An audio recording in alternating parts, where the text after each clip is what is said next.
BBC Nepali सेवाको साँझ पखबाट विष्णु पोखरेलको नमस्कार।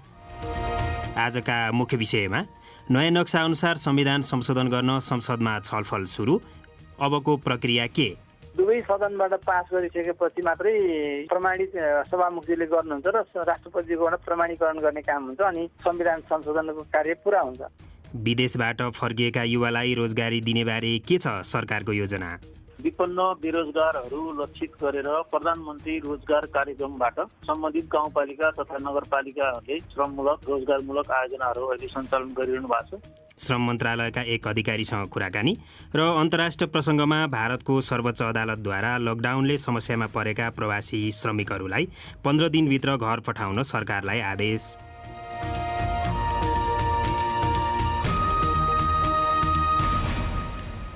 तर सुरुमा आजका प्रमुख विश्व समाचार। सञ्जीव गिरीबाट समाचार सुन्नुहोस्। भारतमा कोरोना भाइरस संक्रमण रोकथाम तथा नियन्त्रणका लागि गरिएका लकडाउनका कारण अलपत्र परेका 10,000 श्रमिकहरूलाई 15 दिनभित्र घर पुर्याउने व्यवस्था गर्न सर्वोच्च अदालतले सरकारी निकायहरूलाई आदेश दिएको छ। गत मार्च महिनाको अन्तिमतिर 4 घण्टा अघि मात्रै सूचना जारी गरेर कडा लकडाउन लागू गरिएसँगै त्यहाँ लाखौँले रोजगारी गुमाएका थिए। यातायातको सुविधा नभएको अवस्थामा कैयौँले पैदल वा साइकल चलाएर सयौं किलोमिटर यात्रा गर्दै आफ्ना घर पुगेका थिए। त्यसक्रममा थकान, बिमारी र सडक दुर्घटनामा परेर कैयौँले ज्यान गुमाएको बताउँदै बीबीसी संवाददाता अनवर हसन इथिराजन भन्छन्, स्वास्थ्य क्षेत्रमा कार्यरतहरूले लकडाउनको स्वागत गरेका हुन सक्छन्, तर अधिकारवादीहरूले भने लाखौं श्रमिक र दैनिक ज्यालादारी मजदुरका लागि यो विनाशकारी भएको बताएका छन्। बीबीसी संवाददाता अनवर हसन इथिराजन अदालतले लकडाउनका नियममा उल्लङ्घन गरेको भन्दै श्रमिकहरू विरुद्ध गरिएका उजुरी समेत फिर्ता लिन आदेश दिएको छ।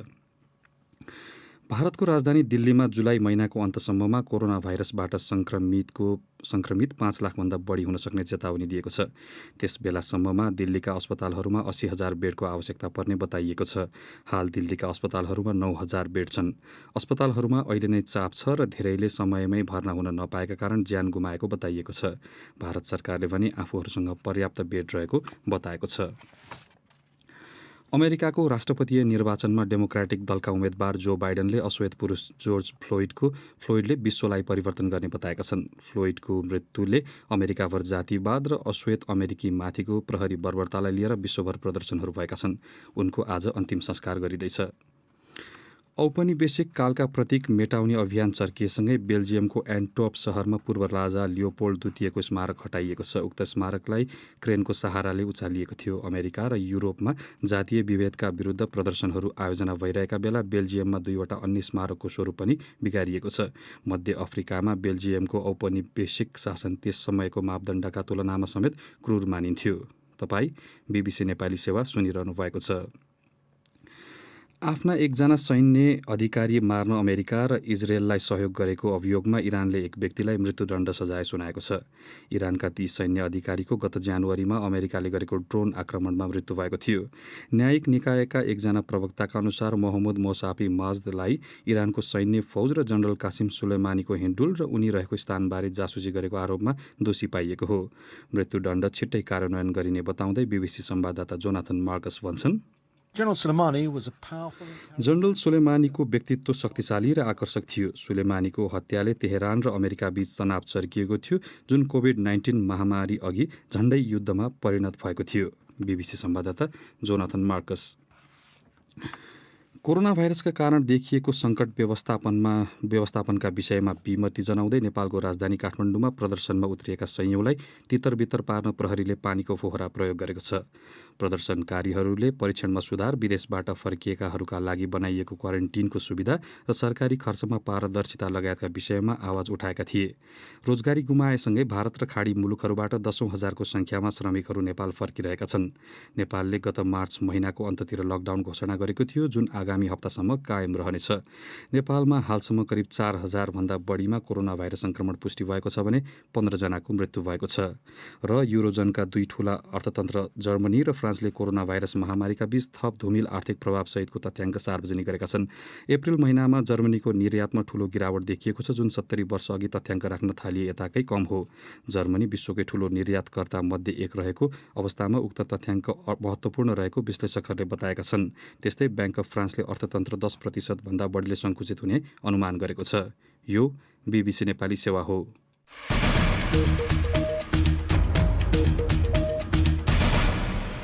साँझ पखमा पुनः स्वागत छ।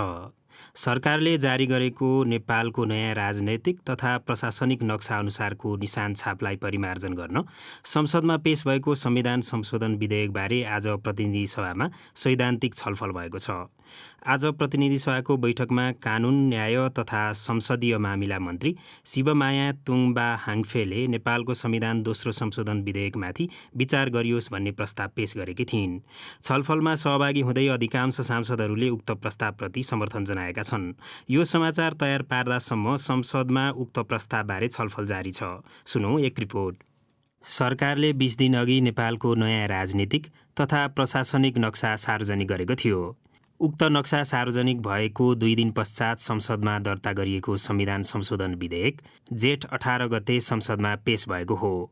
नेपालको संविधानको अनुसूची 3 को निशान छापभित्र अङ्कित नेपालको नक्सालाई नयाँ नक्सा अनुसार संशोधन गर्ने उक्त प्रस्तावलाई संसदमा छलफलका लागि आज कानुन मन्त्री शिवमाया तुम्बा हाङफेले पेश गरेकी हुन्। सभामुख महोदयको अनुमतिले नेपालको संविधान दोस्रो संशोधन विधेयक 2077 माथि विचार गरियोस् भनी प्रस्ताव प्रस्तुत गर्दछु। धन्यवाद। आज सैद्धान्तिक छलफल भएको उक्त विधेयकलाई विभिन्न प्रक्रिया पूरा गरेर संसदबाट पारित गराउनुपर्ने अधिकारीहरूले बताएका छन्। उक्त विधेयक पारित गर्ने प्रावधानबारे जानकारी दिँदै सङ्घीय संसद सचिवालयका प्रवक्ता रोजनाथ पाण्डेले भने, आजको संविधान छलफलपछि अब 72 घण्टाको चाहिँ संशोधनको लागि मान्य सदस्यज्यूहरूको लागि म्याद जारी हुन्छ। 72 घण्टाभित्र संशोधन परेका कुराहरू एकत्रित गरेर यसलाई चाहिँ सभामुखज्यू कहाँ प्रमाणित गरेर फेरि पुनः सभामा पेश गर्ने काम हुन्छ। संशोधन पर्यो भने संशोधन सहित सबै प्रस्तावहरू सदनमा पेश हुन्छ र छलफल हुन्छ। छलफलको अन्त्यमा निर्णयार्थ प्रस्तुत हुन्छ। यो यदि 2/3 बहुमतले पारित भयो भने यो राष्ट्रिय सभामा जान्छ र पुनः प्रतिनिधि सभाकै प्रक्रियाहरू दोहोरिन्छन् र त्यहाँ पनि 2/3 छुट्टै पास गर्नुपर्ने हुन्छ। यसरी दुवै सदनबाट पास गरिसकेपछि मात्रै प्रमाणित सभामुखजीले गर्नुहुन्छ र राष्ट्रपतिजीकोबाट प्रमाणीकरण गर्ने काम हुन्छ अनि संविधान संशोधनको कार्य पूरा हुन्छ। उक्त प्रस्तावको सैद्धान्तिक छलफलमा सहभागी हुँदै कतिपय सत्ताधारी सहित विपक्षी दलका सांसदहरूले यसअघि संसदमा पेश गरिएका 3वटा संकल्प प्रस्तावलाई पनि संयुक्त रूपमा छलफल गराएर पारित गराउन माग गरेका छन्। कतिपय सांसदहरूले भने नक्सामा समेटिएको नेपाली भूमि फिर्ता ल्याउन कूटनीतिक पहल गर्न आग्रह गरे। अर्को विषय, नेपालमा कोरोना भाइरस सङ्क्रमितहरूको सङ्ख्या 4000 कटेको छ। आज देशैभरि गरी 323 जनामा थप सङ्क्रमण पुष्टि भएसँगै सङ्क्रमितको सङ्ख्या 4000 कटेको हो। स्वास्थ्य तथा जनसङ्ख्या मन्त्रालयले आज थप 1 जनाको कोभिड-19 का कारण मृत्यु भएको पुष्टि गरेसँगै नेपालमा मृतकको सङ्ख्या पनि 15 पुगेको छ। सङ्क्रमितहरूको सङ्ख्या बढिरहेका बेला आरडिटी विधिबाट परीक्षण नगर्न र सबैको PCR विधिबाट परीक्षण गर्न माग गर्दै कतिपयले काठमाडौँ स्थित प्रधानमन्त्री निवास बाहिर प्रदर्शन समेत गरेका छन्। सुनौ एक रिपोर्ट। स्वास्थ्य तथा जनसङ्ख्या मन्त्रालयका प्रवक्ता डाक्टर जागेश्वर गौतमले नयाँ सङ्क्रमणको पुष्टि गरेका हुन्। मन्त्रालयले गरेको नियमित पत्रकार सम्मेलनमा उनले भने, हाल जम्मा सङ्क्रमितहरूको सङ्ख्या 4085 छ। त्यसमध्ये पुरुष 3798 र महिला 287। सङ्क्रमित जिल्लाहरूको सङ्ख्या बढेर 72 पुगेको छ र आज इलाम जिल्ला थपिएको छ। मङ्गलबार थपिएका सङ्क्रमितहरूमध्ये 31 जना महिला रहेका छन्। गौतमले आज थप 1 जनाको कोभिड-19 का कारण मृत्यु भएको पनि पुष्टि गरे। चितवन भरतपुर अस्पतालमा चितवन भरतपुर 11 का एक पुरुषको देहावसान भएको छ। उहाँलाई ज्वरो, निमोनिया, सुगर र प्रेसरको बिरामी हुनुहुन्थ्यो र भरतपुर अस्पताल प्रयोगशाला परीक्षणमा हिजो बेलुका उहाँको पोजिटिभ नतिजा आएको थियो र आज बिहान उहाँको मृत्यु घोषणा गरिएको छ। नेपालमा हालसम्म कोरोना मुक्त भएर 584 जना घर फर्किसकेको पनि स्वास्थ्य मन्त्रालयले जनाएको छ। प्रवक्ता गौतमले कोरोना भाइरस उपचारका लागि हालसम्म कुनै पनि औषधि वा खोप पत्ता नलागेकाले उक्त रोगको खोप बनेको भनी आएका समाचारप्रति विश्वास नगर्न पनि आग्रह गरेका छन्। प्रसङ्ग कोरोना भाइरस सङ्क्रमण र नियन्त्रण सम्बन्धी नै। प्रमुख प्रतिपक्षी नेपाली काङ्ग्रेसले कोरोना भाइरस नियन्त्रण र रोकथाममा सरकार ले चालेका कदमहरूमा कमजोरी देखिएको जनाएको छ। सचेतनादेखि लिएर परीक्षण अनि क्वारेन्टिन व्यवस्थापनमा सरकार विफल भएको उसले जनाएको छ। सरकारले भने हालसम्म स्थिति नियन्त्रणमा रहेको भन्दै परीक्षणमा सुधार गरिने बताएको छ। सञ्जय ढकालको रिपोर्ट सुनौं। जम्मा 2 जनामा कोरोना भाइरस संक्रमण देखिँदा नेपाल सरकारले लागू गरेको कडा लकडाउन मङ्गलबार 78 दिनमा आइपुग्दा संक्रमितको संख्या 4000 हाराहारी पुगेको छ भने 1 दर्जनभन्दा धेरैको ज्यान गएको छ। यसले सरकारको चरम विफलता देखाउने प्रमुख प्रतिपक्षी दलले निष्कर्ष निकालेको छ।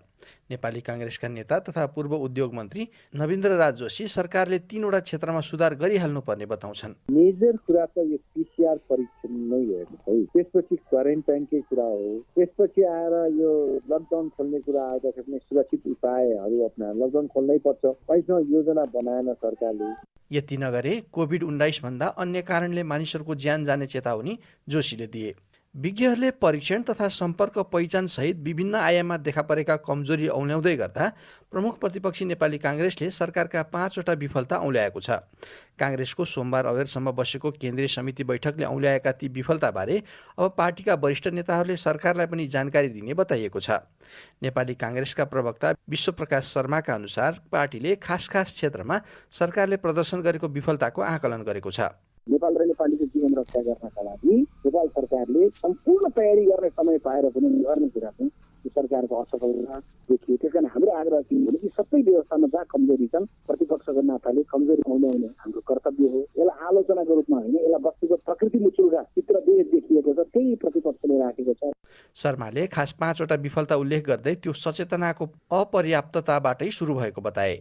अर्को विफलता अपर्याप्त स्वास्थ्य सामग्री रहेको भन्दै स्वास्थ्य किट, परीक्षण सामग्री, बीटीएम जस्ता सबै अत्यावश्यक सामग्री अपुग रहेको उनले बताए।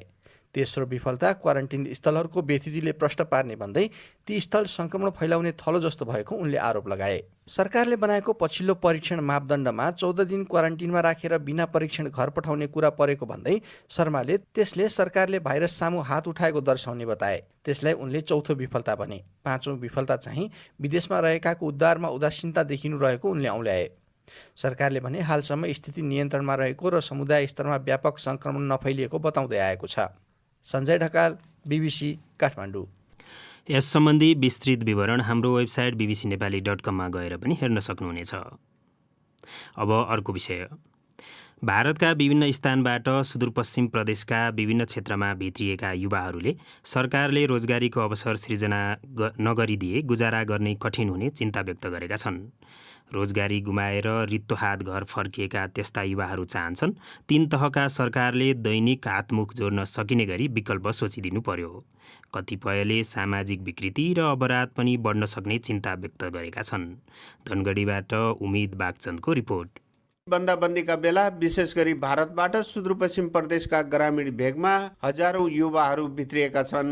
महिनौदेखि भारतमा जारी बन्दाबन्दीका कारण रोजगारी गुम्नुको साथै कमाएको पैसा पनि घर पुग्न नपाउँदै सकिएपछि उनीहरू खाली हात घर भित्रिएका हुन्। कैलालीको चौमालाको क्वारेन्टाइनमा रहेका हिरेन्द्र कठायत। सरकारले सिपमूलक तालिमहरू उपलब्ध गराइदिनु पर्यो। बेरोजगार भयो भने चोरी डकैती भयो, अपराधिक घटनाहरू हुन सक्छन्। सोही ठाउँका पुष्कर ढकालले भने हामीले सानैदेखि गर्दै आएको कृषि पेसालाई आधुनिकीकरणका साथ गर्न पाए हाम्रो विदेश जाने क्रम रोकिन्थ्यो।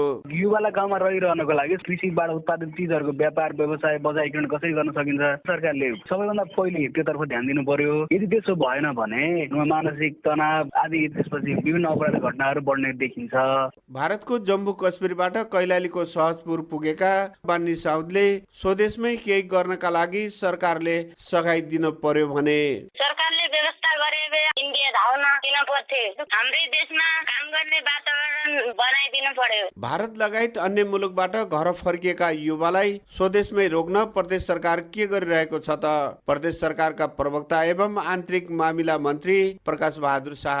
प्रदेश रोजगार विकास कोष भनेर हामीले 1 अरब रुपियाँको विनियोजन गरेका छौँ, कार्यान्वयन गर्छौँ पहिलो कुरा। दोस्रो कुरा प्रदेशका गाउँ उज्यालो बनाऊ भन्ने कार्यक्रम पनि अगाडि सारेका छौँ। कृषिलाई आत्मनिर्भर बनाउने कार्यक्रमलाई पनि हामीले अगाडि बढाउन खोज्दैछौँ र उहाँहरूलाई स्वरोजगारमा चाहिँ लगाउनलाई प्रदेश सरकारले विभिन्न नीतिहरू र कार्यक्रमहरू अगाडि सार्छौँ। यति बेला सुदूरपश्चिम प्रदेशका गाउँ बस्तीमा भित्रिएका युवाहरूले आफूहरूलाई स्वरोजगार बनाउन तीनै तहका सरकारसँग आग्रह गरेका छन्। उम्मेद बागचन्द, BBC, धनगढी। सुदूरपश्चिम प्रदेश जस्तै देशका अन्य प्रदेश र जिल्लामा पनि भारत लगायत विभिन्न देशबाट रोजगारी गुमाएर हजारौं युवा फर्किएका छन्। विभिन्न अध्ययनहरूले कोरोना भाइरसको संक्रमणका कारण देशभर ठूलो मात्रामा बेरोजगारी समस्या बढ्ने देखाएको छ। हामीले श्रम, रोजगार तथा सामाजिक सुरक्षा मन्त्रालयका प्रवक्ता समेत रहेका सहसचिव सुमन घिमिरेलाई सम्पर्क गरी यसरी फर्किएका युवाहरूलाई रोजगारी दिने विषयमा मन्त्रालयले के गरिरहेको छ भनेर सोधेका थियौं।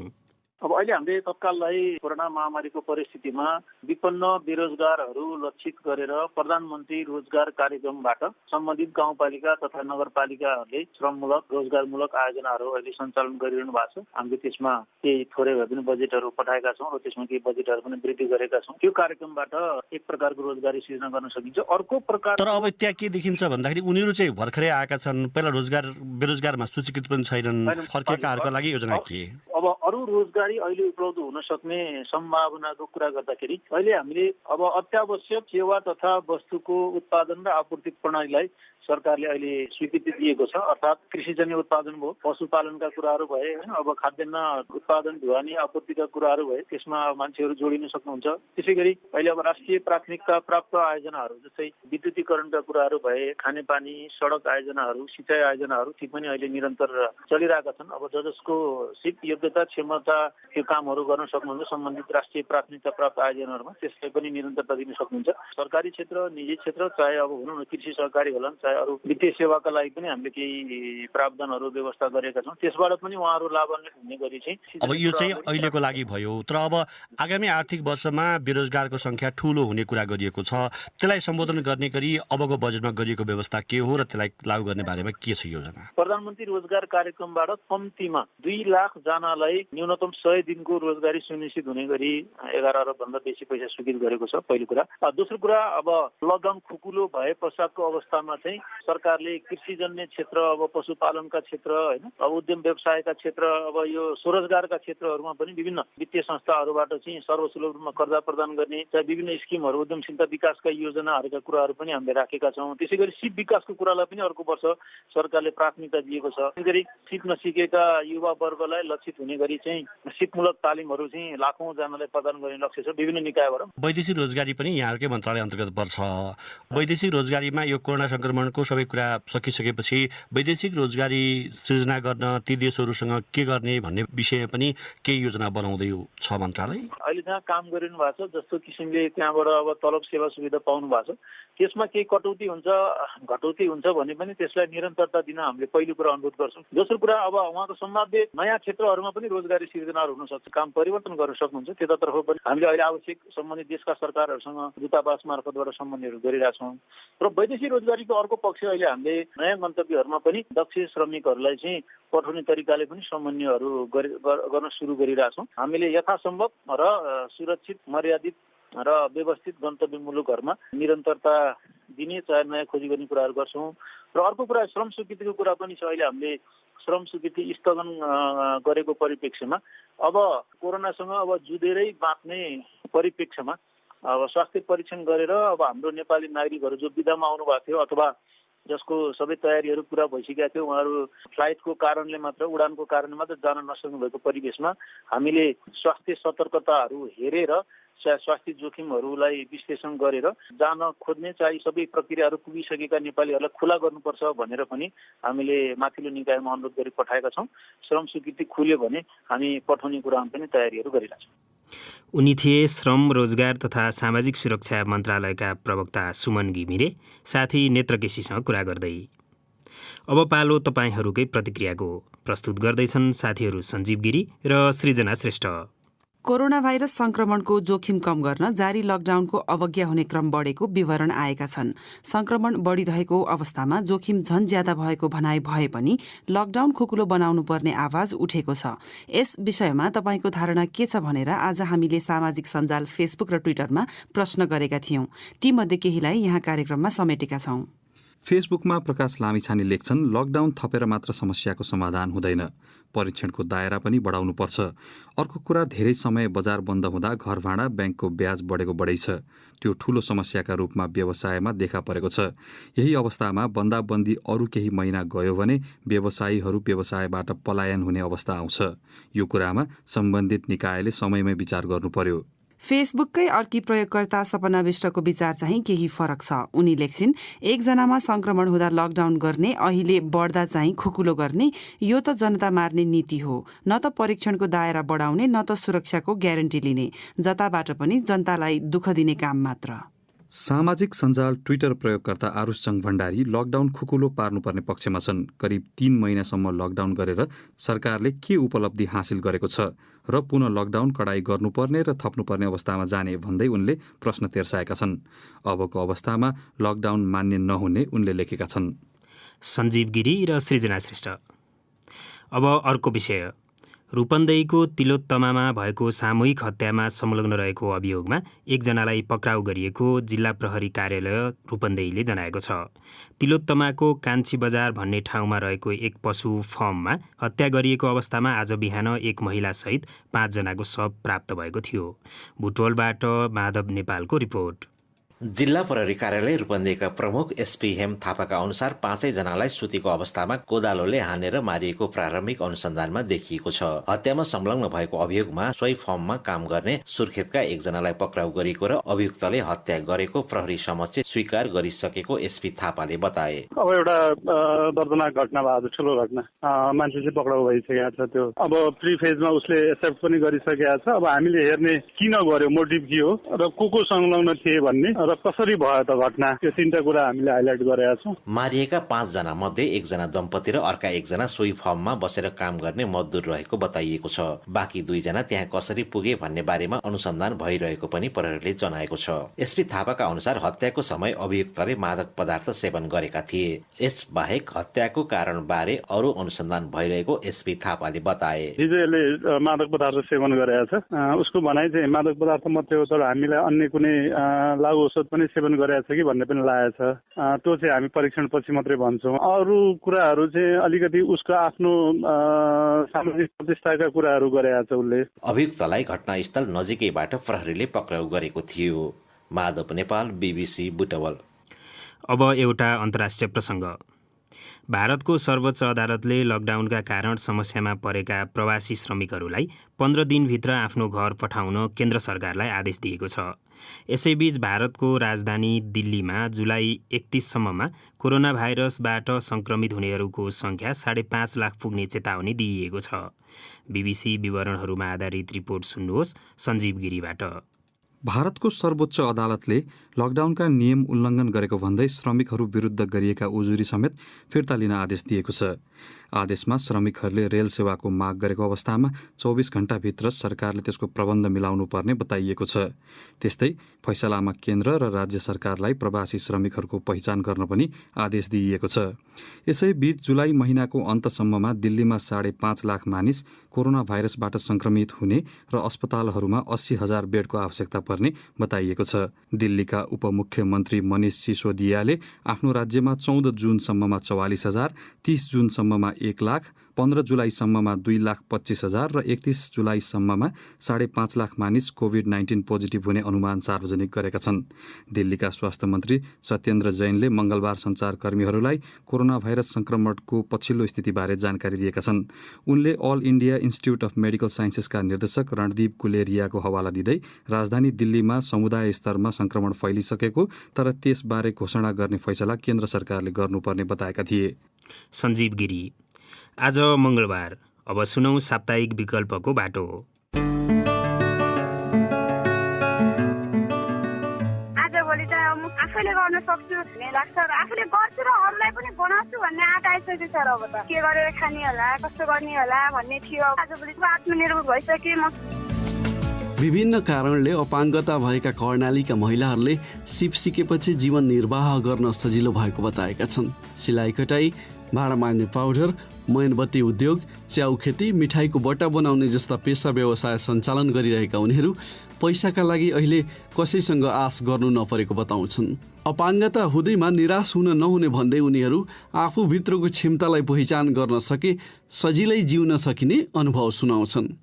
सकारात्मक प्रयासबारे चर्चा गरिने विकल्पको बाटोमा प्रस्तुत छ सुर्खेतबाट हाम्रा संवाददाता प्रकाश पन्तले पठाएको यो रिपोर्ट। सिप सिक्नु अघिसम्म हरेक कुरामा अरूसँग निर्भर हुँदै आएका उनीहरू सिप सिकेपछि आफूहरूमा अघि बढ्ने आँट आएको र हौसला पनि मिलेको बताउँछन्।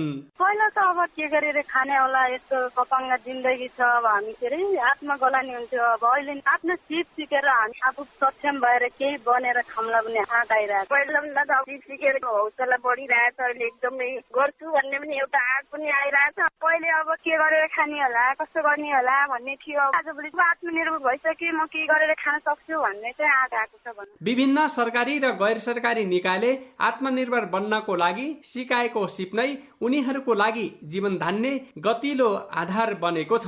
6 वर्षदेखि वीरेन्द्रनगरमा भाँडा माझ्ने पाउडर उद्योग सञ्चालन गरिरहेकी दृष्टिविहीन रेणुका कोइराला।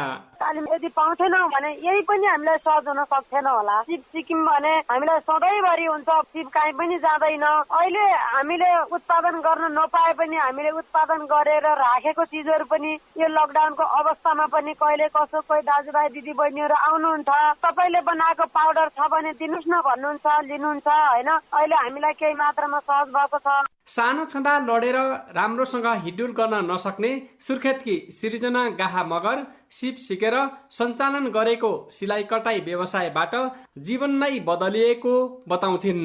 परिवर्तन त एकदमै पहिला दिन काट्नै कति गाह्रो हुन्थ्यो, आम्दानी पनि थिएन, आफूलाई खर्च पानी जुटाउन गाह्रो हुन्थ्यो। अहिले त घाम दुखेको पनि थाहा पाउन्न, कतिखेर रात पर्छ भन्ने पनि थाहा पाउँदैन, अनि आम्दानी पनि राम्रै हुन्छ। त्यही हो। सल्यानकी पवित्रा विकले आफूले सिकेको ज्ञान सिप आफू जस्तै अरू महिला दिदीबहिनीहरूलाई पनि बाँडेर स्वरोजगार बन्न सघाइरहेकी छन्।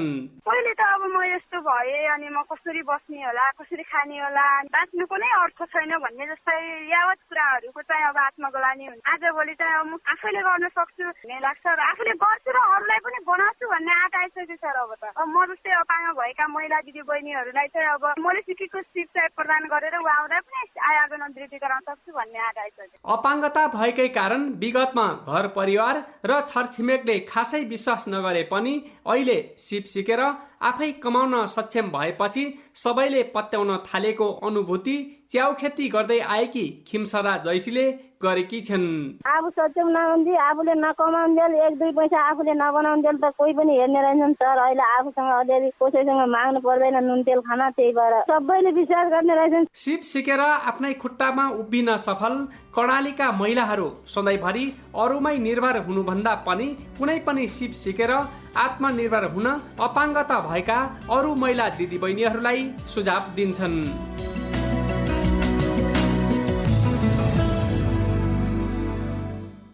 विकल्पको बाटो प्रस्तुत गर्दै थिए सुर्खेतबाट हाम्रा साथी प्रकाश पन्त। अब आजका प्रमुख विश्व समाचार संक्षेपमा।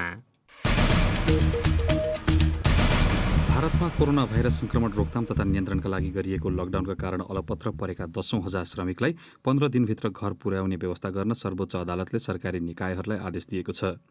भारतको राजधानी दिल्लीमा जुलाई महिनाको अन्तसम्ममा कोरोना भाइरसबाट संक्रमित 5 लाखभन्दा बढी हुन सक्ने चेतावनी दिइएको छ। अमेरिकाको राष्ट्रपतीय निर्वाचनमा डेमोक्रेटिक दलका उम्मेद्वार जो बाइडेनले अश्वेत पुरुष जर्ज फ्लोइडले विश्वलाई परिवर्तन गर्ने बताएका छन्। औपनिवेशिक कालका प्रतीक मेटाउने अभियान चर्किएसँगै बेल्जियमको एन्टवर्प शहरमा पूर्व राजा लियोपोल्ड द्वितीयको स्मारक हटाइएको छ।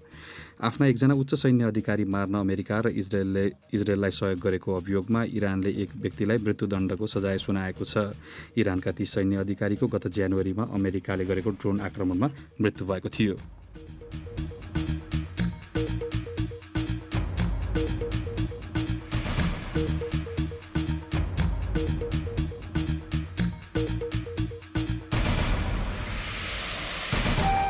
हवस् त BBC नेपाली सेवाको साँझ पख यहीँ समाप्त हुन्छ। हामीलाई भने भोलि बिहान 7:15 बजेसम्मका लागि बिदा दिनुहोस्। नमस्कार।